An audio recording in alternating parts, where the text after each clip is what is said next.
बिस्मिल्लाहिर्रहमानिर्रहीम। आज का हमारा टॉपिक है group 4 of periodic table and the properties of group 4 elements. Group 4 is known as a carbon family. It belongs to the P block of the periodic table. It includes carbon, silicon, germanium, tin and lead. इसको हम symbol से जो represent करते हैं तो carbon के लिए सी use करते हैं, सिलिकॉन के लिए SI, जर्मेनियम के लिए GE, टिन के लिए हम SN और लेड के लिए हम PB यूज़ करते हैं। ठीक है। अगर इनके प्रॉपर्टीज़ को हम डिस्कस करते हैं इनकी प्रॉपर्टी इन बिटवीन होती है electropositive as well as electronegative, और ये जो है हमारे पास as a border line exist करते हैं electropositive and electronegative element के, मतलब metallic and non metallic element के दरमियान में ये हमारे पास एग्जिस्ट करते हैं। आउटर इलेक्ट्रॉनिक कन्फिग्रेशन हमारे पास क्या, आउटर इलेक्ट्रॉनिक कन्फिग्रेशन हमारे पास इसकी NS2 NP2 है, मतलब कि इसके आउटर मोस्ट में 4 इलेक्ट्रॉन्स मौजूद है। आपके पास ग्रुप नंबर रिप्रेजेंट करता है आउटर मोस्ट इलेक्ट्रॉन को। ये ग्रुप 4 है तो इनके आउटर मोस्ट इलेक्ट्रॉन आपके पास कितने होंगे, 4 होंगे। फिर N रिप्रेजेंट करते हैं शेल नंबर को। ठीक है। N स्टार्टिंग फ्रॉम 2, क्योंकि आपके पास कार्बन फैमिली जो है वो स्टार्ट होती है पीरियड नंबर 2 से। जनरल इलेक्ट्रॉनिक कन्फिग्रेशन आपके पास इनकी क्या आएगी कि कार्बन है तो कार्बन पीरियड 2 से स्टार्ट हुआ है तो सब उससे ऊपर हम क्या करेंगे, उससे ऊपर हमारे पास नोबल गैस कौन सा आता है, हीलियम आता है। हीलियम को हम स्क्वायर ब्रैकेट में लिखेंगे और फिर उसकी लास्ट आउटर इलेक्ट्रॉनिक कन्फिग्रेशन लिखेंगे जो कि 2s2 2p2 है। सिमिलरली फिर सिलिकॉन है, सिलिकॉन की आउटर इलेक्ट्रॉनिक कन्फिग्रेशन क्या होगी, सिलिकॉन से ऊपर आपके पास नियॉन आता है, नियॉन को स्क्वायर ब्रैकेट में लिखेंगे एंड 3s2 3p2 लिखेंगे। देन जर्मेनियम के लिए आर्गॉन को स्क्वायर ब्रैकेट में लिखेंगे एंड 4s2 4p2 आएगा। सिमिलरली टिन के लिए हम क्या करेंगे, क्रिप्टॉन को स्क्वायर ब्रैकेट में लिखेंगे और 5s2 5p2 लिखेंगे, और लेड के लिए जीनॉन को स्क्वायर ब्रैकेट में लिखेंगे एंड 6s2 6p2 हम यहाँ पे इसकी इलेक्ट्रॉनिक कन्फिग्रेशन लिखेंगे। The carbon family is a P block element. इसमें carbon, silicon, germanium, tin and lead होते हैं and it is in between electropositive and electronegative, या it is a linkage between metals and non metals. फिर हम बात करते हैं atomic and physical properties की। सबसे पहले एटॉमिक एंड फिज़िकल प्रॉपर्टीज़ में हम इनकी मेल्टिंग एंड बॉइलिंग पॉइंट को डिस्कस करेंगे। The melting and boiling point are decreases gradually. Melting and boiling point आपके पास ग्रेजुअली इनकी डिक्रीज़ होती हैं बिकॉज मेल्टिंग पॉइंट क्या होती है कि कार्बन टेट्राहेड्रल ज्योमेट्रिक बनाते हैं और इनकी हमारे पास क्या है कि डिफरेंट टाइप की इलेक्ट्रोप्स है। ठीक है। Carbon, silicon, germanium, tin and lead के हमारे पास डिफरेंट इलेक्ट्रोप्स है। यहाँ पे जो प्रॉपर्टीज़ हम डिस्कस कर रहे हैं वो उनके उन इलेक्ट्रोप्स की प्रॉपर्टी है जो कि हमारे पास ज़्यादा अमाउंट में मौजूद है या फिर जो हमारे पास इजीली अवेलेबल है, मोस्ट स्टेबल फॉर्म में एग्जिस्ट करते हैं। ठीक है।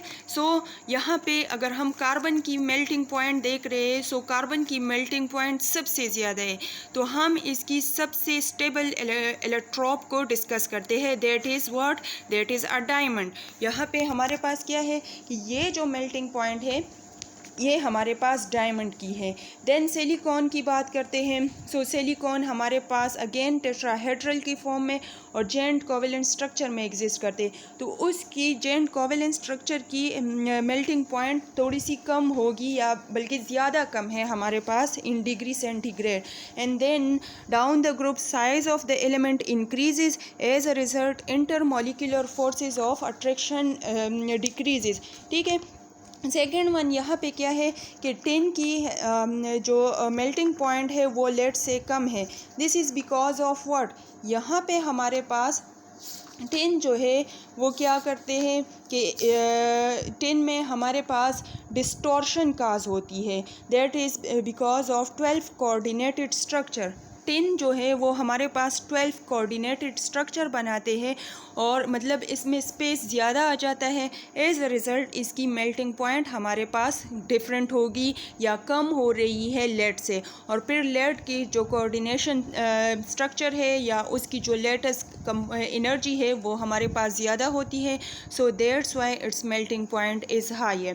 देन बॉइलिंग पॉइंट की बात करते हैं। So the boiling point is decreases down the group, but the irregularities is found in a silicon and germanium. This is because of what? देखिए कार्बन, अगेन हम डायमंड की बात करते हैं तो डायमंड की मेल्टिंग पॉइंट बहुत ज़्यादा होगी।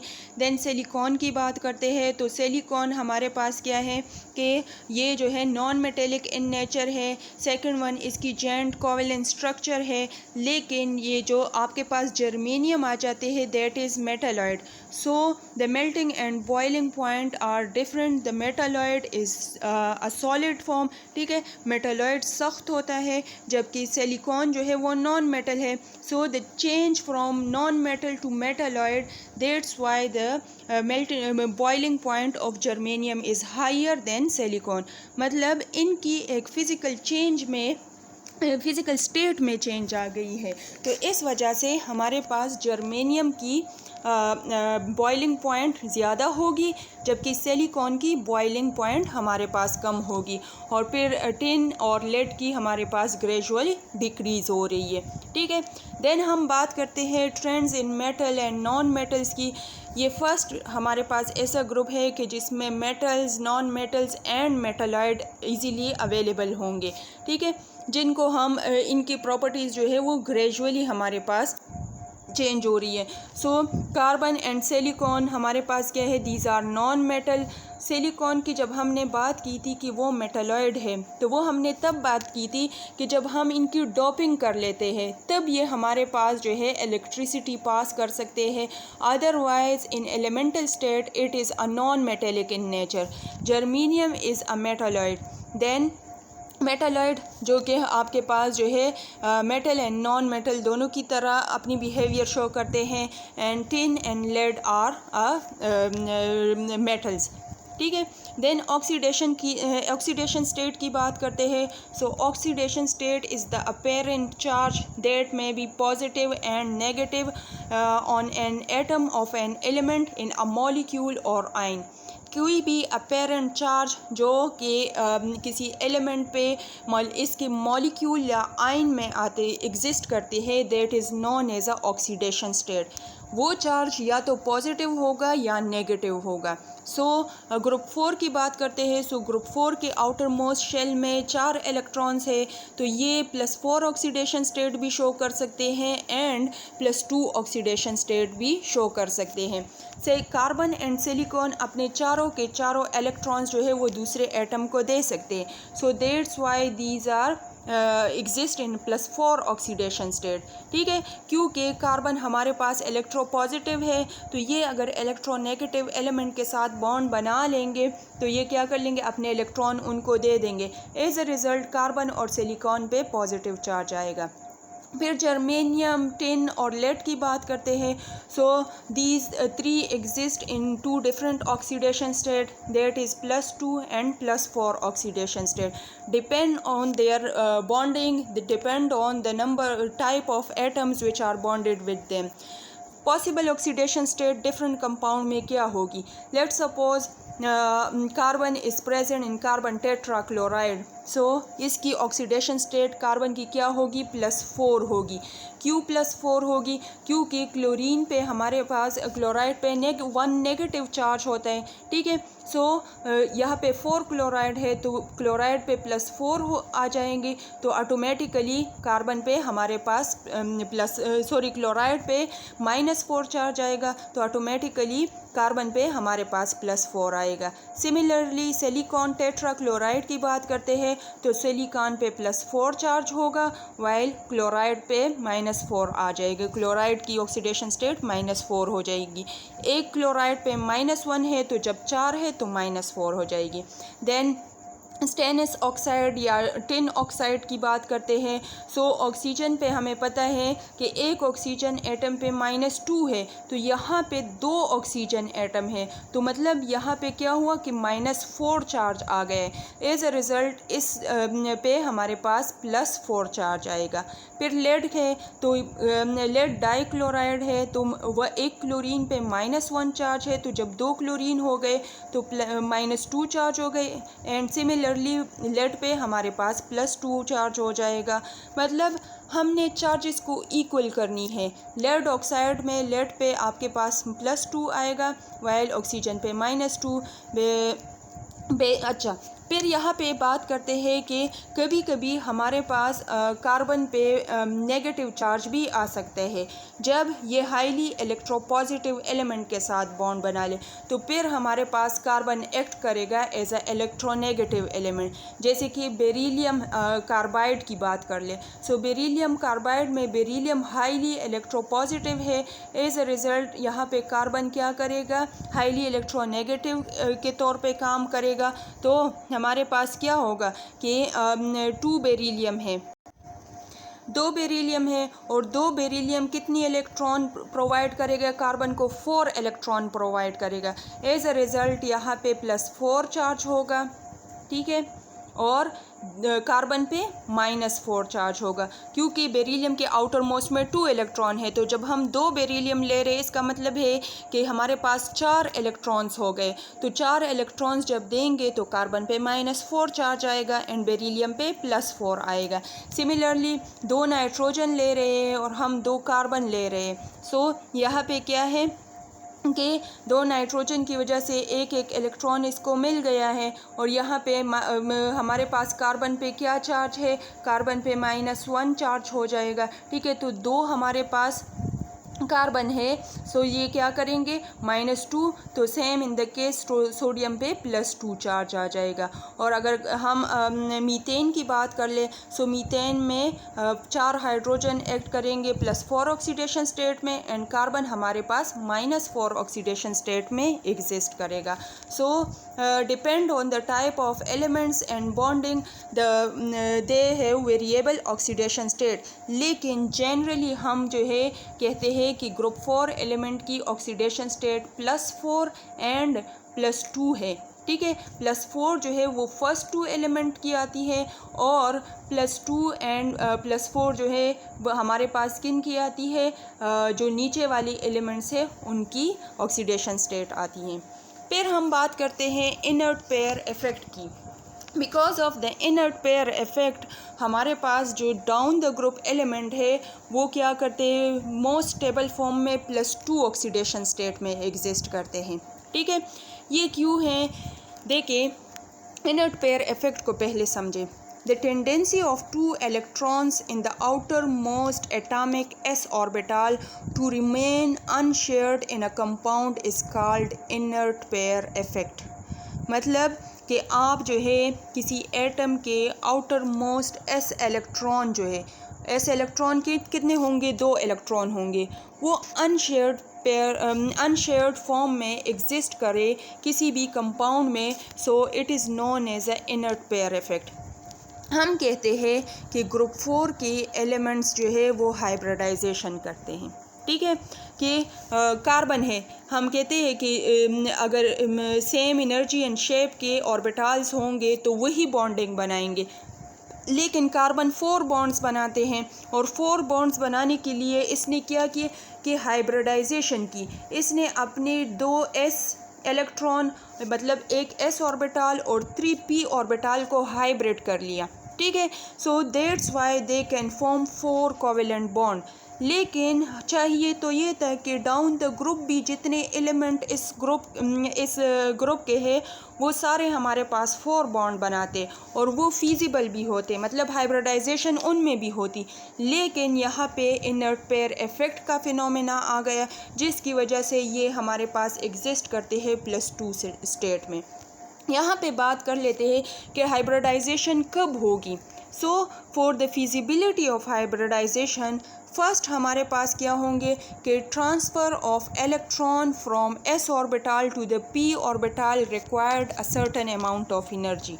मतलब कि आप s ऑर्बिटल से इलेक्ट्रॉन शिफ्ट कर रहे हो p ऑर्बिटल की तरफ, तो ये कुछ एनर्जी एब्जॉर्ब करेगा।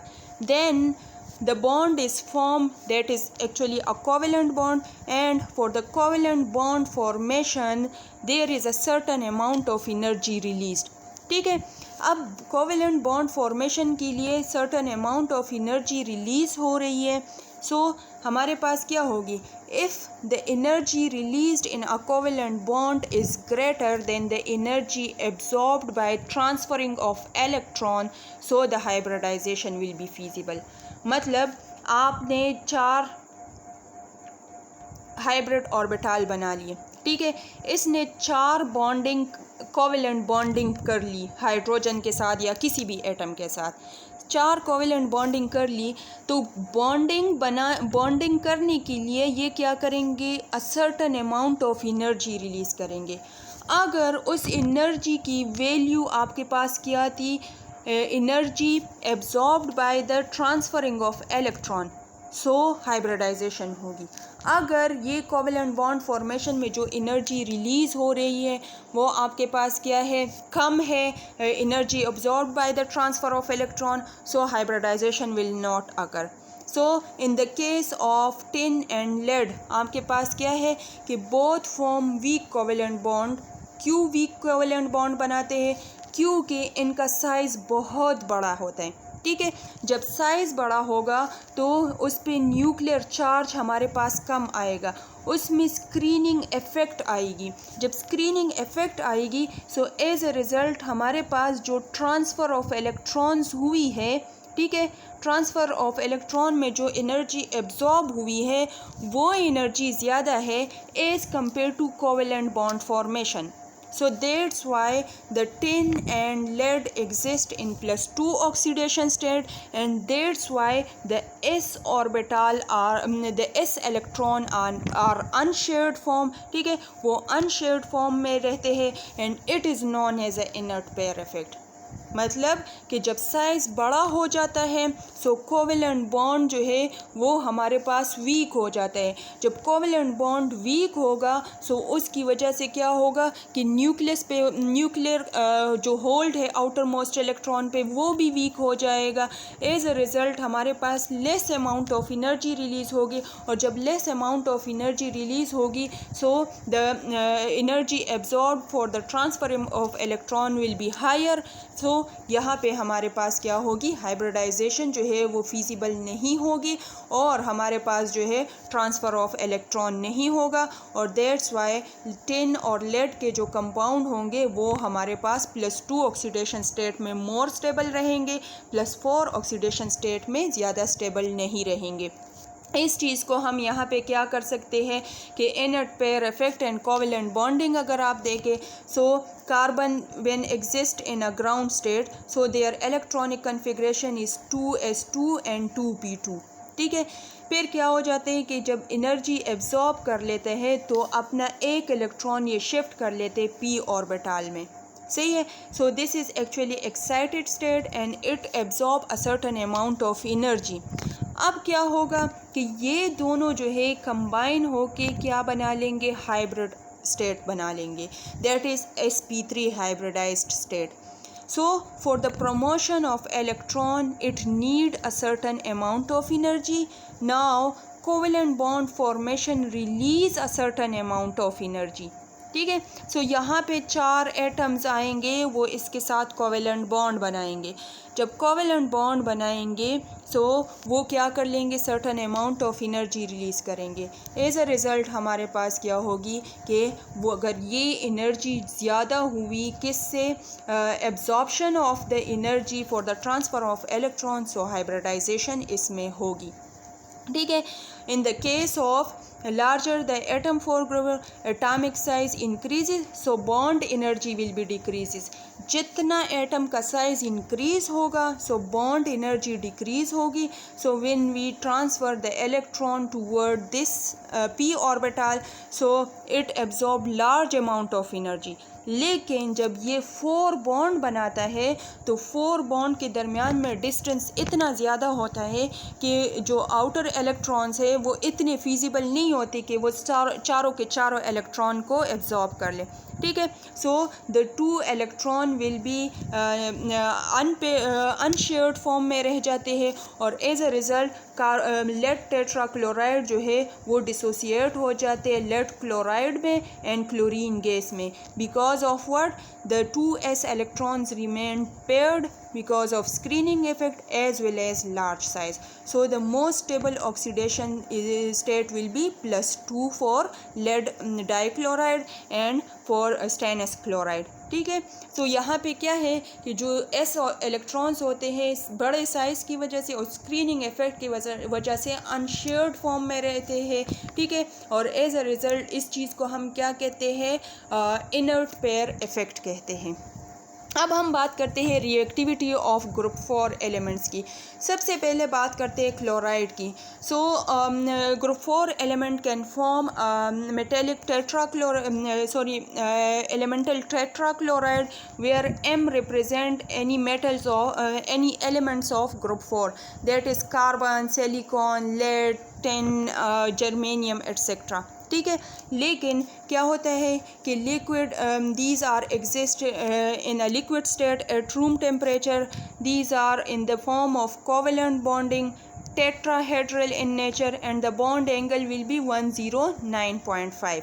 So they are exist in a tetrahedral form. मतलब कि चारों के चारों आउटर इलेक्ट्रॉन जो है उसने यूटिलाइज कर लिए but down the group their stability is decreases because of what. क्योंकि डाउन द ग्रुप अगर हम देखें तो लेड टेट्राक्लोराइड और स्टेनस टेट्राक्लोराइड जो है वो हमारे पास मोस्ट स्टेबल ऑक्सीडेशन स्टेट में +2 स्टेट में रहते हैं. So that's why lead tetrachloride and tin tetrachloride are dissociate into lead dichloride and tin dichloride and chlorine gas. So mostly हमारे पास carbon tetrachloride and silicon tetrachloride जो है वो room temperature पे एग्जिस्ट कर सकते हैं वाइल द लेड डाइक्लोराइड हो सकते हैं हमारे पास एंड लेड स्टेनस डाइक्लोराइड हमारे पास जनरली एग्जिस्ट करते हैं लेकिन टेट्राक्लोराइड की फॉर्म में ये एग्जिस्ट नहीं करते. फिर reaction of chloride with water.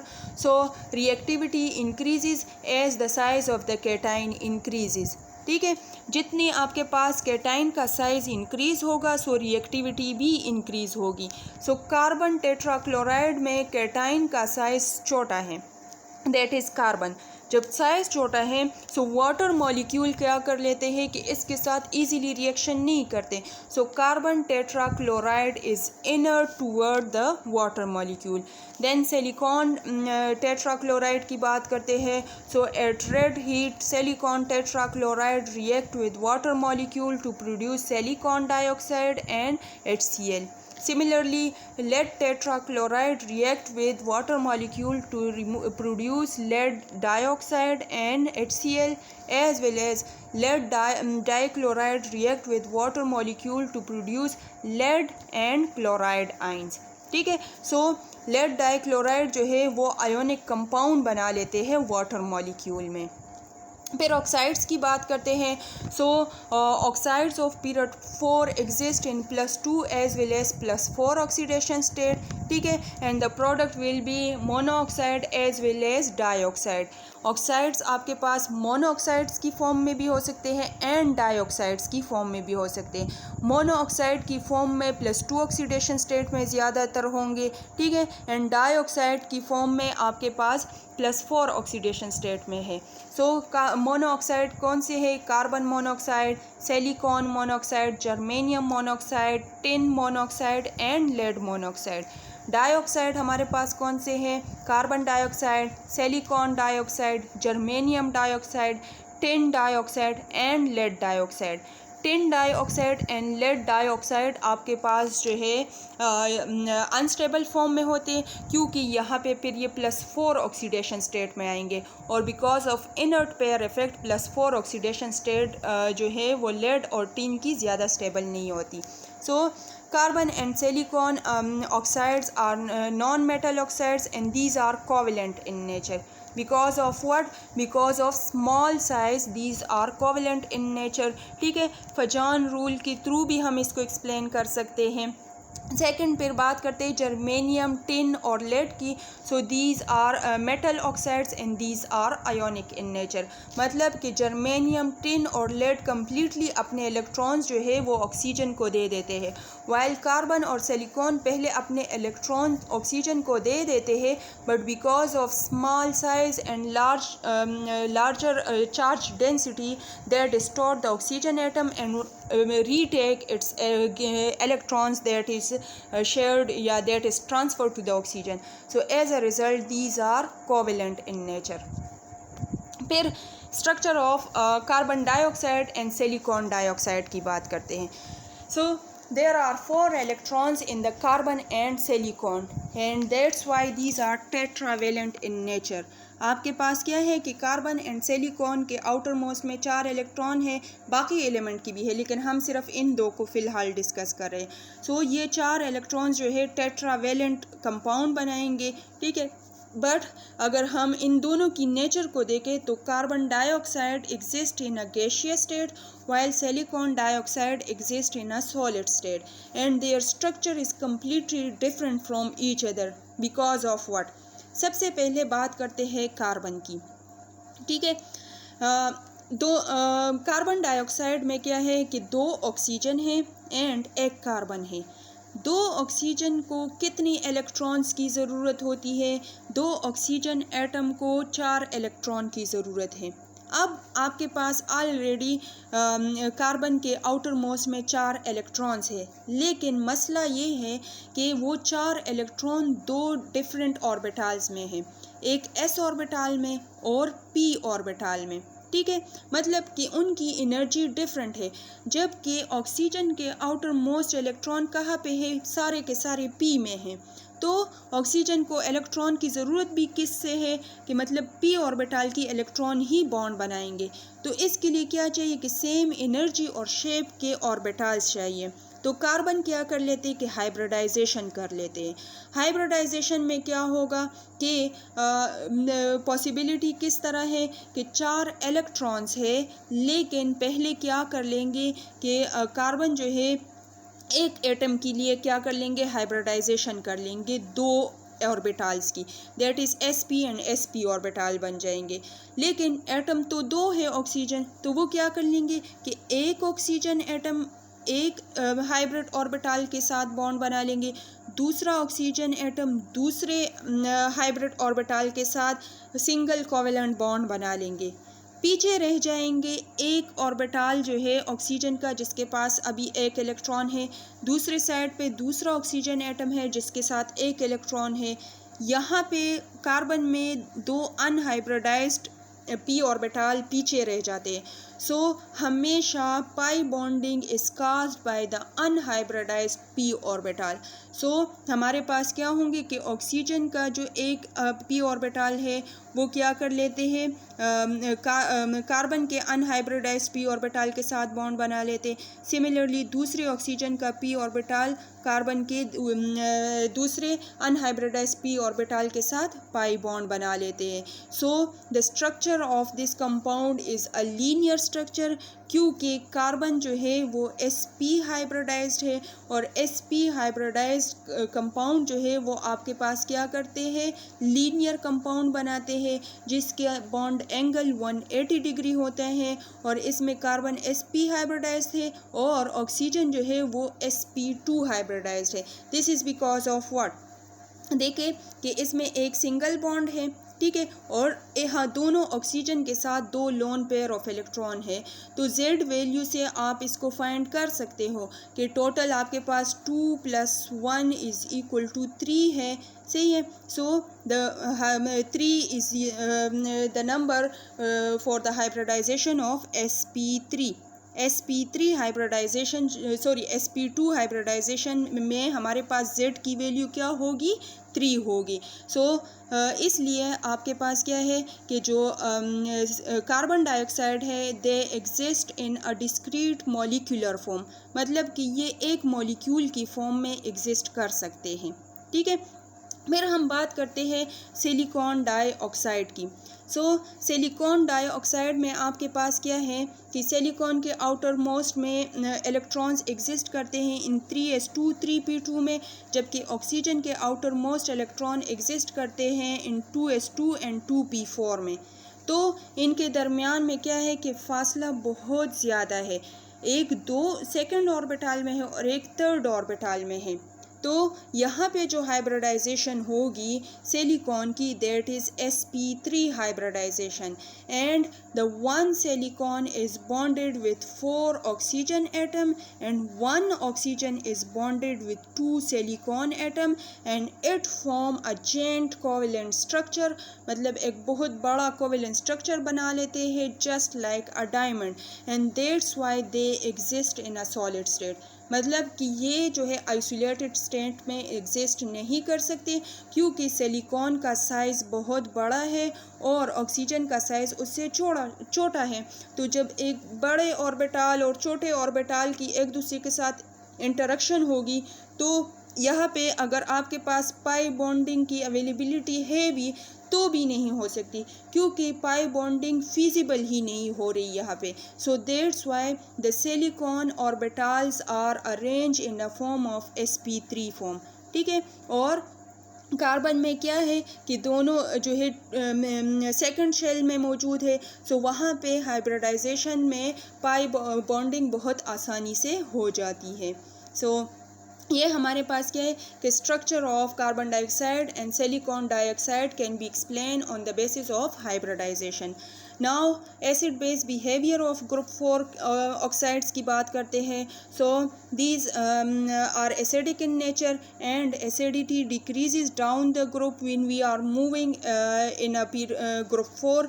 ठीक है, the carbon monoxide are slightly acidic when they react with sodium hydroxide, so they form sodium ethanoate compound। ठीक है, and this is acidic in nature. हम इनके रिएक्टिविटी से भी पता लगा सकते हैं कि जो प्रोडक्ट बनते हैं वो आपके पास क्या है कि एसिडिक इन नेचर होते हैं। सेकंड वन, इनकी रिएक्टिविटी विद बेस हम देख लेते हैं, ये इजीली रिएक्ट कर सकते हैं बेस के साथ। देन अगर हम बात कर ले stannous oxide की, they act both as a acid as well as a base. When they react with acid they produce salts and water, and when they react with a base they produce silicates। और जब base के साथ react करेंगे तो ये produce करेंगे sodium stannous oxides produce करेंगे। फिर अगर डाइऑक्साइड्स की बात करते हैं, डाइऑक्साइड्स जो है these are acidic in nature. ठीक है, ये वाटर के साथ भी रिएक्ट कर सकते हैं एज वेल एज ये आपके पास जो है कोल्ड बेस के साथ भी इजीली रिएक्ट कर सकते हैं, और द कंसंट्रेशन ऑफ बेस पे उसके कॉरेस्पॉन्डिंग कंपाउंड ये देंगे। तो जब वाटर के साथ रिएक्ट करेंगे तो ये आपको कार्बोनेट आयन देंगे। जब ये कोल्ड कंडीशन में सोडियम हाइड्रोक्साइड के साथ रिएक्ट करेंगे, it will give a sodium carbonate, while when they react in a limited amount of sodium hydroxide, it will produce sodium bicarbonate। फिर सिलिकॉन डाइऑक्साइड जो है these are weak acidic in nature, and when they react with sodium hydroxide, it produce sodium silicate and water। फिर हमारे पास है कि stannous oxide है। Stannous oxide react it is acting both as a acid as well as a base, मतलब कि these are amphoteric in nature। When these are reacting with the acid, they produce stannous tetrachloride and water molecule, and when they react with the base, it produce sodium stenates compound। ठीक है, and ये आपको क्या देते हैं कि sodium स्टीनेट compound देते हैं। and for this compound we are using hot and concentrated sodium hydroxide. Similarly we are using the hot and concentrated HCl. this is because of what, क्योंकि इनके दरमियान में forces of attraction ज़्यादा होती है, तो हमें कुछ एक्सटर्नल एनर्जी भी प्रोवाइड करनी होती है ताकि हमारे पास corresponding compound easily बन सके. So this is all about the group 4 element.